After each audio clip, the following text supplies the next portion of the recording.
There comes a moment in every player's career where age just simply catches up to you, and for Sergio Busquets that seems to be the case just about now. 𝗀𝗲𝗁 is a club legend and is arguably one of the best holding midfielders of his generation. However, now for a couple of seasons, the veteran has been far from his very best. Is it time for Barcelona to realize that he cannot be an undisputed starter anymore? Well, certainly in my opinion, it should be. Join us as today in this video we show you why Sergio Busquets is the key reason preventing Barcelona from succeeding this season.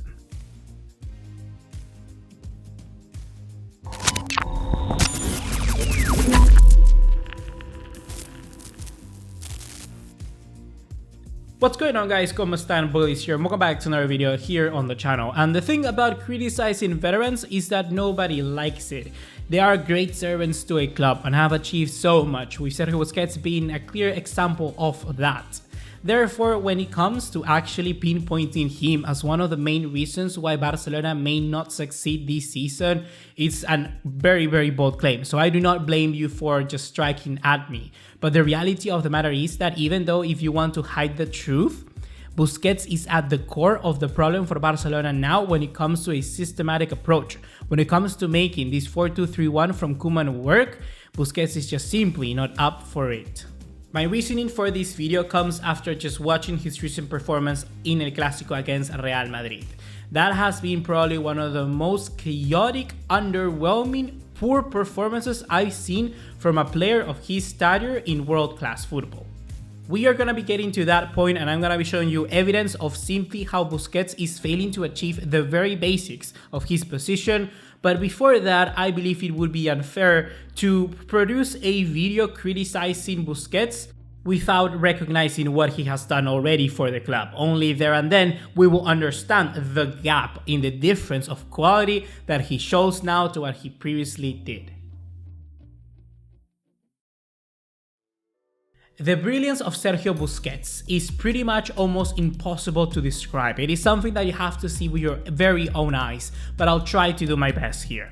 Him having the ability to have revolutionized a position that was solely based down to tackle, stopping counterattacks, and putting big muscular players in the middle to run a midfield riot is absolutely outstanding. Something that I believe that if you ask a professional football writer, a professional football analyst, or just simply any coach at any level, they would have been just baffled by your idea that a player with the characteristics of Busquets was able to actually command that position for years and years to come. A tall, slim Spaniard, since having graduated from La Masia, he hasn't really changed that much. That is the key as well also when it comes to Busquets. The having graduated from La Masia part is probably the most vital component of why he has been able not only to be a stellar in his position in terms of intelligence and vision, but actually as a pivotal part of systems within Barcelona itself. Having that badge of coming through as one of the graduates simply just put Busquets into a fan favorite status. A position that he was not going to have as much criticism when it came to him playing and starting games when he was younger. A key asset that is important to allow a player of his qualities to progress and cement himself in a club that was just filled with stars. Included in every single major victory of Barcelona in recent decades, he has won 31 trophies for the club, including 8 league titles and 3 Champions League. His form also translates to the Spanish national team, being also the key CDM for the Spanish golden generation, winning the 2010 World Cup and the 2012 Euros. If we must make a conclusion then, it is the beauty of being able to do so much with very little that makes Busquets such a wonderful player to watch. But then what happens when you take away the strengths of this player? Are you just left with a footballer with so many detriments that it just simply hurts the team? Well, that is a sort of question that we must answer now. Based on current form, it's easy to see that Busquets is not clearly where he needs to be. This is not the very first season where we've seen him just commit awful goal-leading mistakes, and it's clearly also not going to be the last. Just as much there are performances where youngsters, for instance, make their presentation call where they give their business card to the world and announce that they are here, there are also presentations, there are also matches where simply an old player makes a performance that makes you realize that perhaps it's time to make him redundant. That is for me the case with Busquets in the game against Real Madrid.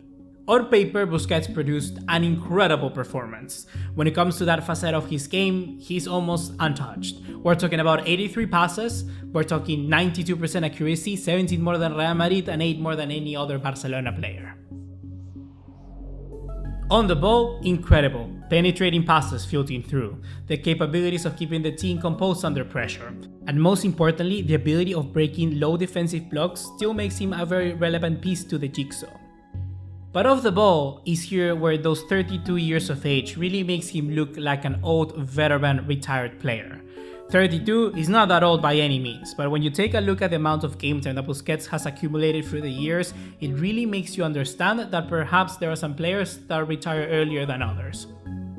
Take now for instance the very first goal that Barcelona conceded against Real Madrid. It really is the perfect example. Busquets was there with him, anticipating the run of Valverde trying to intercept the pass from Nacho. But then he just simply wasn't. Understanding that by the time that Valverde puts the ball into the back of the net, there was simply no way for him to catch up to him. Another example of this is in the second half when Busquets is trying to close down on Vinicius. This is normally a situation that is always going to be in Busquets' favor in the past, because he still has a little bit more of the agility, the speed, the pace to get in that positioning before the Brazilian, and most importantly because he has confidence in himself. But in this situation, we're talking about a famously calm player resorting to desperation, resorting to a last-ditch tackle to try and get the kid down. And this really makes you understand not only the way physically that he is playing, but also mentally. Busquets knows that he's not at the level that he was before, and that is affecting not only his performances, but therefore also the team. All things considered, you can see why I was trying to stress the fact that Busquets is struggling with the basics. He's losing the ball too often, he's unable to track the runners. Age plays a massive factor in this, perhaps not particularly in his position right now, but the role that Koeman wants him to execute. Playing Busquets before was a risk, it has always been, but now it's a liability.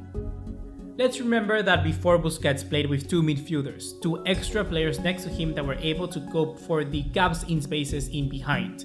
But now he only has one in 𝗀cie de Jong. Now he's been having to cover 15 more yards of space, something that before he had never had to do.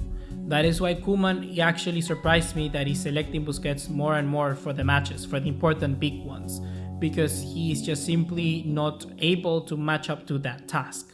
De Jong and Busquets is a partnership that simply does not work.